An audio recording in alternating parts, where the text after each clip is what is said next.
Hey, beautiful soul. Welcome in for another episode of Spirit Speakeasy. On today's episode, we are going to talk about when mediumship doesn't work. I so often get asked if mediumship is hard or if it ever just doesn't work.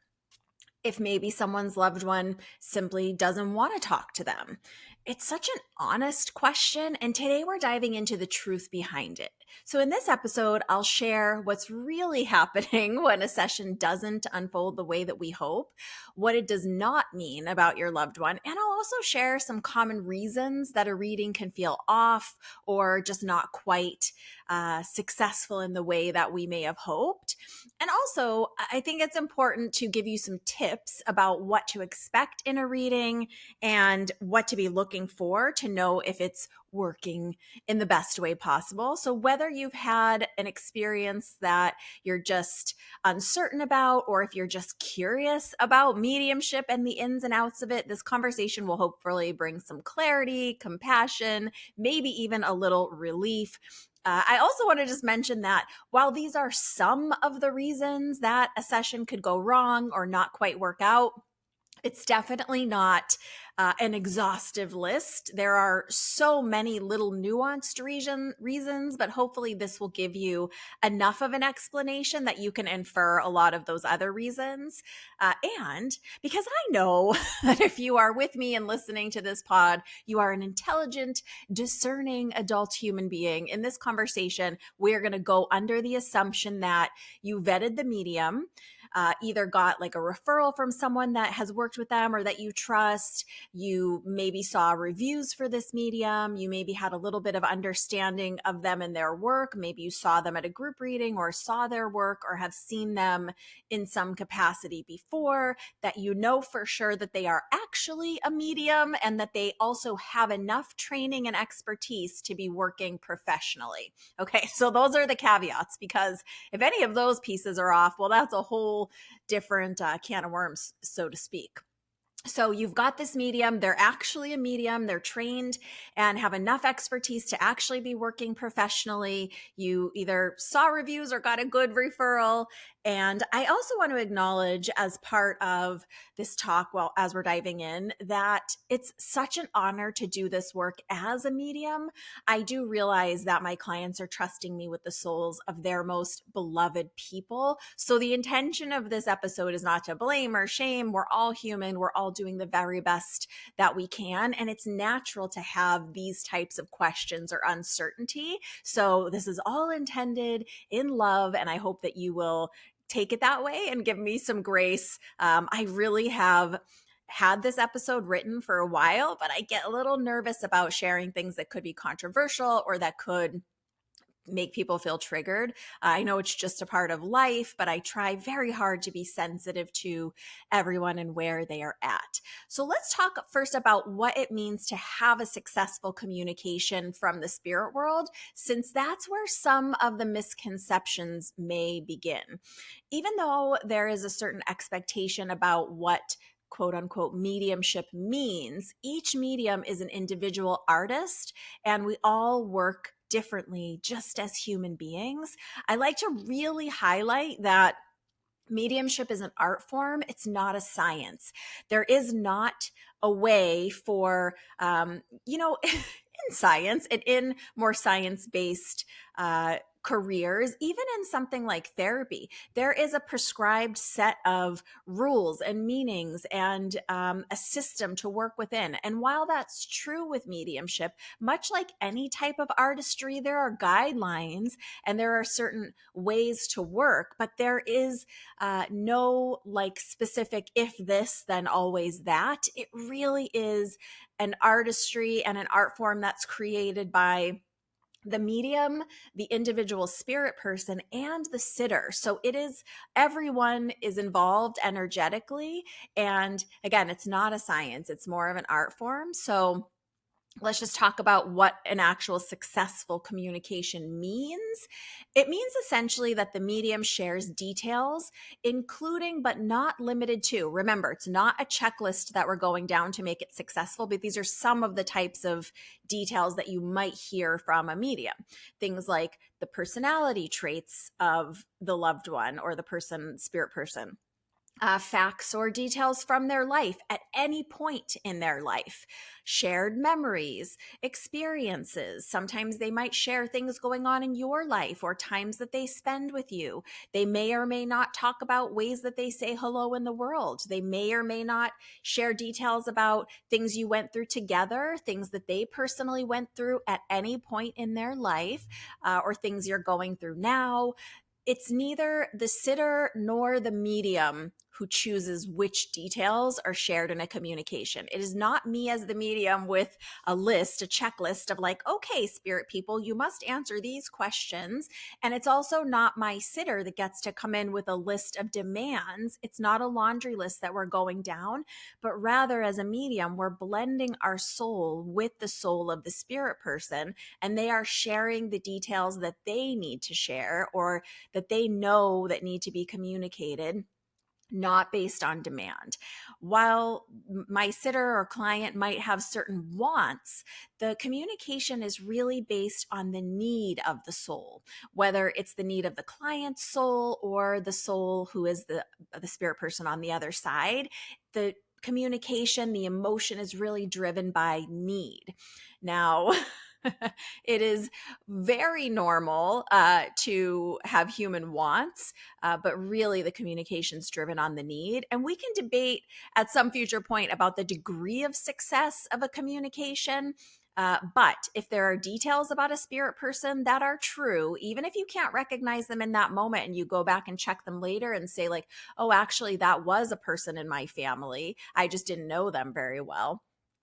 So if there are details about the person that are true, that's successful communication. But the measure of successful communication from the spirit world through a medium is not defined by the client getting everything they want or even hearing from every single person that they want in any given session. It doesn't mean that if you get 10 items on your list unchecked and one item checked, that that's not successful. That is successful. It's not about what we want to hear or our demands as the human person on this side. It is about the spirit person, their need, how they want to identify themselves. I could create a list and try to go down it. It doesn't work for lots of reasons, which if you want to dive into, we can talk about in another conversation because it's like an hour chat in and of itself. But really the truth is the spirit person knows how to best identify themselves in ways that I could never hope to understand. And I've even had it where my recipient, my sitter, my client didn't, you'll hear me use all of those words. We use all of these words in mediumship, didn't recognize the spirit person. And I gave them some details and they couldn't place the person. And then I moved on and allowed the next spirit person to communicate.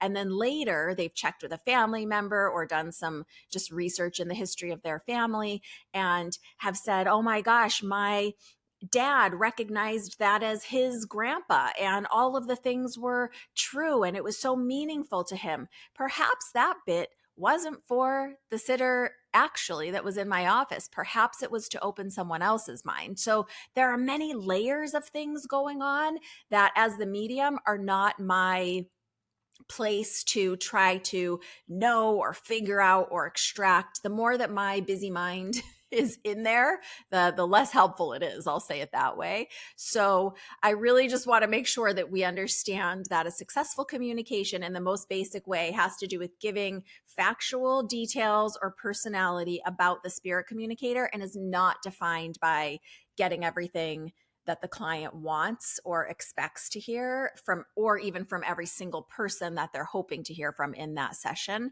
I'm going to give a little example. Someone recently was in my office, and sometimes I will ask people if they've ever experienced a reading before, because it just helps me know what their experience level is, if they know how to respond, what type of experience they've had. I don't ask a lot of details about it, but this particular person launched into essentially like a criticism of another medium. And what they were saying was that they felt like this session wasn't successful. They were very disappointed. They were very unhappy. And when I asked them to say more about, like say more about that, like say more about why you felt that way, or say more about this, the session feeling unsuccessful to you.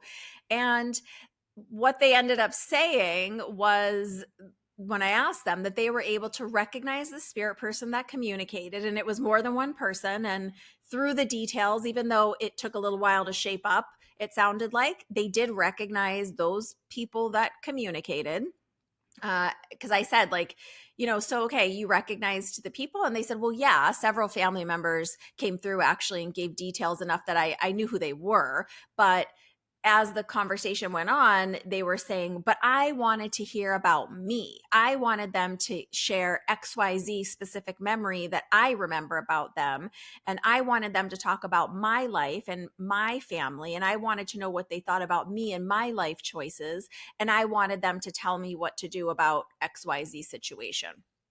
And while I cannot speak for another medium's work, I was not there for that session. I don't know the medium that this person worked with, and it's definitely not my intention to invalidate someone else's feelings or experience. It did make me wonder if perhaps the expectations that this person had of the session was part of the challenge here. And based on what we just talked about before this, I'm hoping you can see and connect these dots for yourself. While I completely understand that having our own human desires is like part of our experience, these wishes are not the need of the soul, yours or theirs, but just that, a human desire and what we want. And sometimes our want involves a need to control. Now, I don't control the session, nor can my sitter or recipient control the session.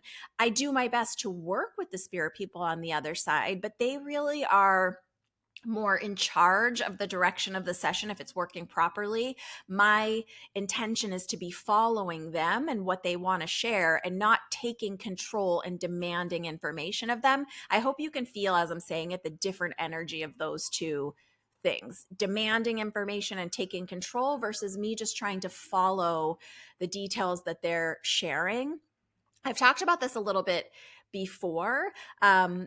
Mediumship is a mystical experience. I'm blending my soul with theirs. I'm essentially energetically quickening my vibration, raising my vibration, and they are slowing or lowering their vibration and blending their soul with mine. So they are agreeing to communicate. They are showing up. I don't even know who it's going to be when I start to blend with them. I start to get a sense of perhaps their gender, perhaps their role in this person's life. Some communicators start with details about their personality. Some start with a very specific memory or characteristic. So it's different every time from my perspective. And I'm just doing my best job to stay in this mystical experience and to do my best for the spirit person. But there are so many things that can kind of go wrong as a part of this, and control, or the need to control, is one of them. Now, I'm going to give you just a few things that could also go wrong in a session of why it just quote unquote doesn't work, now that we've talked about what it means to work or not work. One reason could be just as simple as like the medium's having an off day. Mediums are human. And again, this is an art form, not a science. I specifically set up my day personally as a medium. And again, everyone does it differently. So I'm not saying what someone else must or must not do. This is just what's working for me. And it's just what's working for me right now, because I change and grow as well. I really try to set up my day in a very specific way on the days that I'm doing readings, which is several days out of the week usually. I limit the number of clients that I'm taking per day. It's pretty low, just so I can try to give my highest quality to everybody. There's specific things I personally will not do before readings. I try very hard not to engage in anything stressful or traumatic if possible. I mean, if someone I love is going through something, I might have to have a conversation with them or show up for something. But the truth is, there are certain people in my life that I try my very best not to speak to on the phone, or have a conversation with before I do a reading, because it could set, I'm a human person. I'm just a little person over here. It could set me in a different direction. We all have those people in our lives that are maybe unpredictable or maybe can trigger our emotions in different ways. It doesn't mean we don't love them, but I choose when to talk to them. But I'm human and I can just have an off day. All mediums are clearly human and we all can have just an off day. So that's one reason it could be just medium having an off day. Another reason that a session could not work, this just might not be the right medium for you or this specific moment. So one is that it could just not be the right medium for you. And once in a blue moon, I have stopped a session and told someone, I just don't think I'm the right medium for you. The energy won't feel right. It often will feel very oppositional in some way. And the truth is, there's a medium for everyone. So if someone's not the right medium for you, there's plenty out there and there's someone for everyone. So it might not be the right medium for you, or this specific reading or moment in time just might not be right. It might not be the time for the reading that you are hoping for. That most often has to do with us and our human grieving process. It could be that you're not ready to hear from this specific communicator that you're really wanting to hear from in this session. Maybe it's just not the right time for them to share with you what they need to share in the way they need to share it. There could be lots of threads with this. Like I was saying, this is just a basic list, or I mean, it's a deep list, but you can infer a lot of things, hopefully, into what I'm saying without me having to call out specific instances. But sometimes we're not at the place in our grieving process to have the depth of reading that we could have. The reading is only going to go to the depth or level of intricacy that the cooperative components allow, meaning me as the medium, the spirit people, and my client. If my client is very resistant and wanting to argue about every detail that do end up to be correct, but they're just not in a place to hear it, it's just not going to build to where it could. So that could be a reason that it feels like it doesn't go to where it could.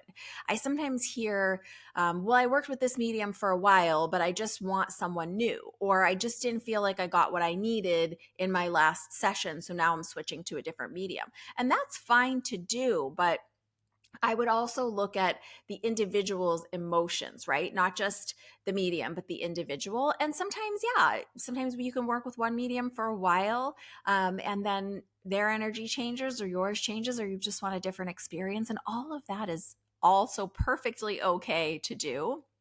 Also, not everyone's personalities get along well. That's what I mean partially when I say it just might not be the right medium for you. For example, if a client is trying to control the reading, it may still technically work, right? I or another medium may still get details or communication from the spirit world. But if the recipient is trying to control the communication and saying well, I don't want to hear about that. I don't want to hear about how they passed. I'm hoping to hear about something else. That's taking control. So it might not be what it could be if we just let it happen and just have the mystical experience, right? You do have to kind of go in with an open heart. And a lot of people think they're coming in with an open heart, but they're not necessarily. Another piece of it under this heading of not the right medium, not the right time, this control aspect of it is perhaps someone is communicating from the other side or trying to come through, is sometimes how people say it, that we don't want to hear from, or it's someone that is not the main person that we're hoping to hear from. You have to trust the process, meaning there's lots of reasons that a different person could be the first person to start a session or a group reading, or that several people could communicate that aren't quite yet the person that you really were feeling like you needed to hear from. It could be building the energy in the room. It could be calming something in you. It could be that they have something that they need to communicate, whether you feel like you need to hear it or not. It could be for someone else in your life. There's so many reasons in here. But if the recipient is trying to take control and say oh, I don't want to hear from that person, I only want to hear from the one I want to hear from, try to figure out who that is and get them. It's not phone a friend. I wish it was. I often joke and say like, well, I wish they would stand next to me and talk in my ear and just, I could have that type of conversation, but that is not how mediumship works. It's just not. And instead of trying to make it something it's not, what has worked best for me is just to focus on what it is and the way that it does work. So again, these are all little forms of trying to take control. And it is so much in our human nature, especially when we're in pain or discomfort or when we feel desperate to hear from someone. It can be very hard. Again, this is not a judgment. It can be very hard to just allow the session to go the way it needs to go in that particular moment in time. So, trying to control the reading, it still might technically work, but it's not going to be what it could have been had we just allowed it to naturally unfold in the way it needs to. Another reason the session just might not work is that you might not have an actual need. Okay, please don't come for me when I say this. This is one of the parts that I'm like a little nervous to talk about. Just being curious is not enough of a need to have a reading. Now, sometimes we're not honest with ourselves, and we do really need to hear either psychically things about our own soul and our own life, or mediumistically from the spirit world. But just being curious, I'm just curious if anyone wants to talk to me. I have no need. Nothing's wrong. Nothing's going on. My life is perfect. I've not really lost anyone significant to me. I don't really need to hear from anyone. I'm just curious. That's not going to be the most successful version of a session. And I'm not saying this to discourage people from getting readings, because I love this work and I love what I do and I know how profound sessions can be. And I do know sometimes we think like, oh, well, maybe someone has a greater need than me. It's not about comparing to someone else's need. It's being honest with yourself. Do you have an actual need, or do you feel an urge within, almost like a person on the other side is like, ready to communicate? Because just feeling curious is not enough. And sometimes, like, just once in a blue moon, I'll find that someone's friend had a really powerful session. I'm thinking of someone in particular who has a beloved parent on the other side that passed suddenly and quite young. And the session was lovely and very meaningful for them. And in sharing it with their friends, they had a couple other friends that had sessions as well. And some of them were really meaningful and deep and powerful, and others were maybe a little more surfacey. But one of the friends just didn't have a need. They just were feeling kind of FOMO a little bit, like they were missing out because their friends had sessions that were really moving and powerful and meaningful in their lives. And they wanted that too, which is a natural human desire. But they hadn't lost anyone in their life, and they didn't want to hear anything about themselves. There was a lot we could have done in the psychic work of direction and guidance and peeling back some of the layers of them, but they didn't want it. So that session just didn't feel fully fulfilling to them because they had no one on the other side that needed to communicate or that they needed to hear from, and they weren't willing to hear about their lives again, taking control. So just being curious is not enough, but please don't let that stop you. Just allow it to help you question, is this the right time for me? Do I feel ready to just accept what happens? Do I have someone on the other side that I really would like to hear from? Do I feel a need of some kind, right? Many people forget, again, that this is an actual mystical experience happening. It's not a parlor trick. It's not a snap your fingers and, okay, go do the medium thing. Let's see. It just is not going to be as successful as it could if it's not driven by a need of the soul. That's where the real power and energy in a reading comes from, is the need. And the need might not be the sitter. The need might be the spirit person. So I have had people say like, I don't know, I just felt like I needed to come in. I'm not even sure who's going to communicate. I do have people on the other side, but I don't know. And then there's a spirit communicator that needs to communicate, and everything is really successful. So it doesn't have to be your need. It can be the need of the other side. So another reason that this beautiful gift of mediumship might not work to the degree we hope in a session could be because the sitter, whether it's you, I'm going to say you, but don't take it personal. The sitter, you might not be ready or in the emotional state for the communication. The spirit world loves us. Like, as individuals, they love us. As a collective, they love us. And they have our best interests it at heart, so to speak, or at top of their awareness. And you just might not be ready to hear from a certain person or to hear about a certain subject matter. Even if on a very conscious level you think that you are ready, your soul, you as a soul, might not be ready. Um, I have found this not exclusively, but particularly with people that have a very challenging passing or who had some very challenging aspects of their life or personality, that sometimes the person that loves them that's still here in the physical world is not ready to hear about some of the details that relate to what that spirit person wants to share about their own personal challenges or complication or the way that they pass. Now, it's never my intention as a medium to pull threads that are going to traumatize my sitter, right? I don't want to do that to my clients. I try to be very gentle in the way I share information, but I also owe a duty to the spirit world. They're agreeing to communicate with me, and this might be their only opportunity to share what they need to share with this person who's in front of me. And so I try to tread lightly and be very delicate with delicate situations. And it always comes from a place of non-judgment and love from me as the medium, this in between, right? This middle person. But sometimes spirit people have hard stuff to share. Not always. Sometimes they don't want to talk about the hard things. Sometimes they only want to share about the light things. But if it's their need, or if it's the need of the sitter, sometimes if we're not ready to go in a certain direction, or if we're not in the emotional state for the communication, perhaps it's too soon, perhaps we haven't processed our own grief, perhaps we still have so much anger that we won't be able to allow the communication to build in the way it needs to build.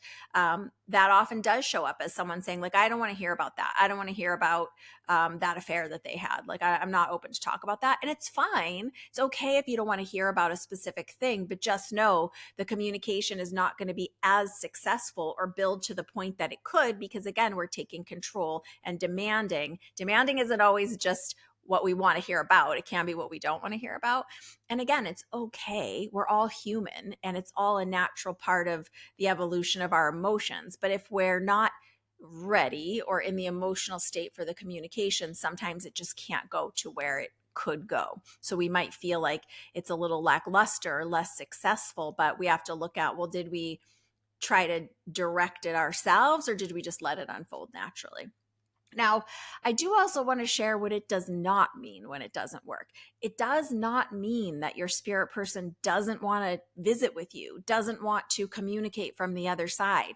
It does not mean that they have moved on and are no longer available. I heard this recently, and it shook me to my core that another medium had told someone, oh, well, that loved one is not available and they've probably moved on to another place and they are just not available to communicate with you anymore.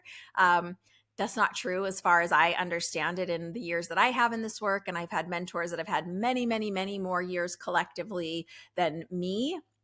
And I just know that it's not because they're mad at you. It's not because they don't want to share with you or visit with you. It's not because they've moved on and they're not available. It's not because they're not at peace. They're immediately at peace. It's not because they're stuck in a bad place. I have to take a big exhale on this one. I recently have had kind of a trickle of people that seem to be finding me who have visited a specific medium that's here locally in the greater San Diego area. I don't know this person. I don't know their name. Truly, I wouldn't call them out anyway in that way, but I know that they're located in a beach community. I'll say it that way. And this person, this so-called medium, is taking people's money and promising to provide a session. And then I have heard from numerous kind of younger people that this person is telling them, oh, your person is stuck. They're in a bad place. They're not at peace. They're very stressed out and they can't communicate, and you need to help them. And lo and behold, this person has the cure for this for the low, low price of whatever they're being charged to do a candle or a spell or a something like that. That is all such BS. And I'm so grateful that somehow a few of that person's clients have found me, so that then I can bring through or communicate with their beloved people and kind of prove to them or help them understand and see, like, no, they're not in a bad place. They're not stuck. They're right there. Perhaps this person is just not really a medium, or is focused in a different way. So I'll just leave it at that. But it doesn't mean that your person's in a bad place, or that they're stuck, or that they're not available, or that they've moved on, or that they don't want to talk to you. And if somebody tells you that, immediately just say, okay, thank you, I want to end the session, and find somebody else. That would be my guidance for the people closest to me. And that's my guidance for you. So that's what it doesn't mean. Now I'm going to give you some tips quickly, just to help you if you've ever had a session that you were unhappy with, or to help you kind of align yourself in the best way to get the most out of your session. And again, we can't demand, but there are ways that we can show up that are maybe more in alignment versus less in alignment. If you've ever been unhappy with a session with a medium, I would just highly recommend consider reaching out to your medium directly to see if they would consider a partial refund or even a full refund before leaving a negative public facing review. Now, everyone has the free will to like say what they want to say and the way they want to say it, but I feel like, just maybe this is just me as a person and the people that I know, any business that I'm going to work with, if it's a restaurant, if it's I don't know, I mean, I've been with my hairdresser for a long time, but a place to get my hair done in a new city or whatever it might be, right? Get your tires changed. I would give the business an opportunity to make it right if I wasn't happy with the service. Either give me a refund or a do-over or I don't know, whatever. Maybe you didn't like them and you just weren't happy and you want a refund. I would allow the business an opportunity, whoever it is and whatever it is, to make it right before just really cutting them down publicly. As mediums, this is probably the most vulnerable thing that we do in the world. This is the most personal gift to us. And even if we've done this work for a lot of years, there's so much trust and vulnerability involved when we're working. And the truth is, most mediums, like we talked about at the top, if they're a real medium and you've got a referral or recommendation or they've got good reviews, their heart is probably in the right place. And they probably don't want to leave someone feeling so unhappy after their session that they would even want to leave a bad review. I know me, there's not many times in a year where it doesn't work out, but there are a few, whether it's any of the reasons that I've listed above. And maybe it's just that I'm not the right person for them, or they, even if they had a different expectation and I can't provide the checklist that they wanted, I still will give a refund. So that's just maybe a personal thing for me as someone who also like has a public facing business. Allow that person a chance to make it right. And I really, for me, and I encourage hopefully for all of you, I think that's a blanket statement for any type of particularly small business that you're working with, because to small businesses, those negative reviews can really make a big impact and can also be not a complete view of the work or what happened in the session. So let them make it right for you. One of the other tips I want to give you is resist the urge to demand of your loved one on the other side. You have to get the medium to say this word or talk about this specific thing or this specific memory. I won't believe it's you if you don't say this specific thing. Please, please, please, if you take nothing else away from this episode, please don't do that. You're really risking depriving yourself of a potentially beautiful experience. I had someone, it's been a handful of years now since I worked with this person, but it's really stuck in my mind as an example of this. And this person was a lovely person. They were deeply in grief. They had lost someone incredibly important to them in a very traumatic and unexpected way. Not that that makes it any different, but just to kind of set the intensity for you.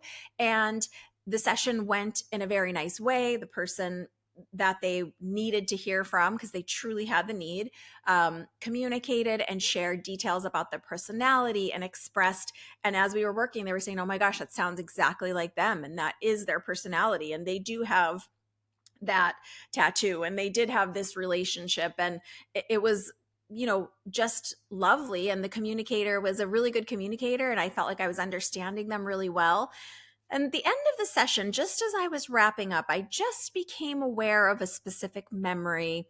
And it was a very small memory. The way it came in was fleeting. And I had almost, not quite dismissed it, but I had almost, because the memory felt very outside of the personality of the person that I had just been describing and working with. And we were almost out of time. And I was like, well, it doesn't feel like a new communicator, like an additional spirit person. But I am going to just give this little bit of information, even though I don't quite understand it, which often I like to understand something and how it fits in as I'm giving it. And the sitter said to me, oh my gosh, I'm so glad you said that, because I told them they had to mention that very specific memory from 20 years ago in order for me to really believe it was them. And I just was like, I don't know, the wind was knocked out of me maybe. And we were at the end anyway. And I just kind of said to them, like, wow, that was really risky. And didn't you feel like everything else that they gave was so purely them, as you were saying, that if they hadn't given that little obscure memory from 20 years ago, that you wouldn't have accepted anything else that they gave this whole time? I just, like, again, the wind was just knocked out. It still is, and it's been years. So let the spirit person share what they need to share in the way they need to share it. Maybe the story that they want to talk about or the need that they have has nothing to do with that random memory or catchphrase or word. And I've had this happen over the years a good handful of times where the person's like, yeah, but I just want to know what was the nickname they called me. And if I don't have it, I don't have it. I don't demand information, nor can I, because if I'm grabbing or Mavis used to call it snatching or demanding specific information, there is a high probability that my mind will want to come in and create that information instead of being open and receiving the information that the spirit person wants to share. So even though, of course, it's human nature, there's definitely a version of me that would have done the same thing and been like, okay, I need to hear this about this specific thing to know. But I'm just encouraging you. You have free will, so you can do what you want, but I'm encouraging you to please just let the session develop in the way that it needs to, and resist the urge to demand something specific as far as like catchphrase or specific detail from your loved one to believe it's them. Let them do the work and show you that it's them, even without a specific catchphrase. Another helpful tip I want to give you is not everything and everyone should be expected to be covered in one sitting. Most mediums, our sittings are depending on the medium. I have some mediums that I know that their sittings are only 20 or 30 minutes. Mine are usually about 50 minutes for a one-on-one session. Most evidential mediums intend to meet the need that that person has in that session or the need of the spirit world. And while a client might have like a laundry list of areas that they want to know about or want to talk about, or all the people that they've ever known that are on the other side that they want to hear from, please know that only so much can be covered in one session.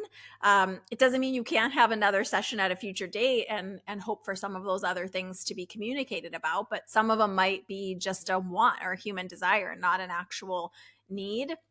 I'm thinking of someone else that I had kind of recently. This gentleman was so lovely, and the session was really wonderful, and the person that came through was very expressive and was very specific and unique person and gave so much detail. And towards the later half of the session, this person's like pulling out a little paper list from their pocket and they're unfolding the list. And this happens sometimes, and I just was like, oh, I'm just curious, like, is there anything on your list that we didn't get to? And they were kind of going down and they're like, no, they actually mentioned a lot of these things. There is one thing I was hoping that they might know what I wore last week. And I was like, oh, I don't know, I'm sorry, because I just didn't have that. But there had been so much that came through in the 40 minutes of the session we had already done that just pinning it down to, again, it's kind of the same thing, one thing of needing to be heard, or one area of wanting to cover. It's really about the need, and that's what's prioritized in the energy of the session with any medium that I know anyway, and myself included. So everything's not going to get squished into one session. And the reason I share that is because I have occasionally had someone be disappointed that it's like, oh, mom came through and dad and sister and uncle, and we talked about their career and some things going on in their love life that they needed to hear about. But then they were like, oh, also I was really hoping to hear from my third grade teacher and my childhood best friend. And it's like, okay, well, it's not that that can't happen. It's that this was the need for this container, this session time. These were the priority of needs that the spirit world created, and perhaps that need can be addressed in another session. But just set up your expectations in a healthy way, that not everything is probably going to get tackled in one session, especially if you feel like there's a lot that you would like to hear about. Just know it's going to be based on the need. Okay, so all of that being said, I hope this conversation brought you some clarity and hopefully some comfort around what it really means when mediumship doesn't quote unquote work. Maybe you have a little bit of a different perspective of what it means for it to work, right? Maybe you thought it was the laundry list and now you realize, oh no, it's the way that they want to express themselves and the things they want to share to identify themselves. And that should bring me peace and comfort.